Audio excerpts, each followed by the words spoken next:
नमस्कार, मी मीरा. माझ्या यूट्यूब चॅनलमध्ये तुमचं स्वागत आहे. माझा हा यूट्यूब चॅनलवरती पहिलाच व्हिडिओ आहे. मला तुम्ही याआधी हाऊस क्वीन आणि राजश्रीच्या व्लॉगमध्ये बघितला असाल. मी घरी पण वेगवेगळ्या रेसिपी बनवत असते. त्या रेसिपी धनुला व राजश्रीला खूप आवडलेल्या. त्यांनी मला सजेस्ट केलं होतं की तू पण यूट्यूब चॅनल सुरू करू शकतेस. म्हणून मला वाटलं की माझ्या रेसिपी मी तुमच्यापर्यंत शेअर कराव्यात. त्यासाठी मी माझा आज पहिला व्हिडिओ यूट्यूबवर अपलोड केलेला आहे. हा माझा पहिलाच व्हिडिओ आहे, म्हणून मला वाटलं की काहीतरी गोड करावं. त्यासाठी ही रेसिपी हेल्दी रवा बर्फी. या रेसिपीसाठी तुम्हाला जास्त साहित्याची गरज पण लागत नाही. ही रेसिपी बनवायला तुम्हाला जास्त वेळ लागत नाही. अगदी 15 मिनिटात सुद्धा ही रेसिपी तुम्ही बनवू शकता. चला तर मग आता रेसिपीला सुरुवात करूया. रवा 1 वाटी, तूप अर्धी वाटी, सुकं खोबरं अर्धी वाटी, साखर अर्धी वाटी, ड्रायफ्रुट्स तुमच्या आवडीनुसार घालू शकता. सगळ्यात पहिला कढईमध्ये तूप घ्या, ते गरम होऊ द्या.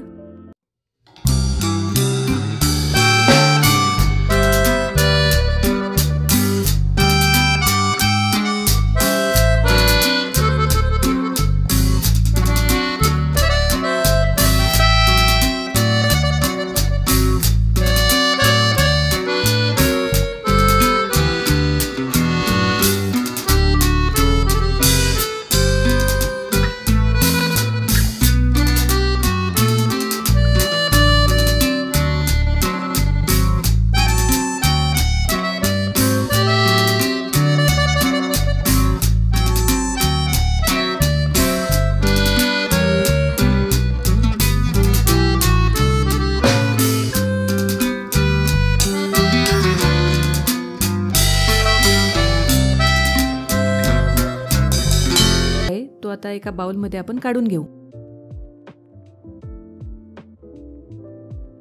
कढईमध्ये आता अर्धी वाटी पाणी घ्यायचं आहे.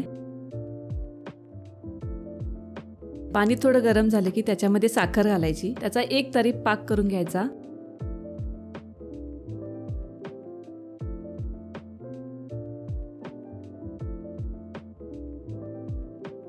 उकळी आली की समजायचं आपला पाक झालेला आहे. पाकाची कन्सिस्टन्सी अशी असली पाहिजे. पाक जास्त कडक करायचा नाही, नाहीतर रवा बर्फी आपली थोडी घट्ट होऊ शकते. तुम्ही याच्यामध्ये कलर पण ऍड करू शकता, पण मला कलर घालायला आवडत नाही. तुमच्या आवडीनुसार तुम्ही याच्यात कोणताही कलर ऍड करू शकता. आपला पाक आता तयार झालेला आहे. त्याच्यामध्ये आता आपण जो भाजून घेतलेला रवा आहे तो त्याच्यामध्ये ऍड करूया.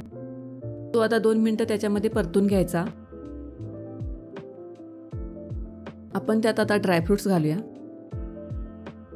मी आता इथे काजू, बदाम आणि मनुका घेतलेला आहे. तुम्ही तुमच्या आवडीनुसार याच्यामध्ये कोणतेही ड्रायफ्रुट्स घालू शकता. ड्रायफ्रुट्स मिक्स झाले की त्याच्यामध्ये सुकं खोबरं जे आपण भाजून घेतलेलं आहे ते त्याच्यामध्ये घालायचं. 2-3 मिनिटं ते परतून घ्यायचं. हे जास्त वेळ परतायचं नाही, 2-3 मिनिटं पुष्कळ होतात.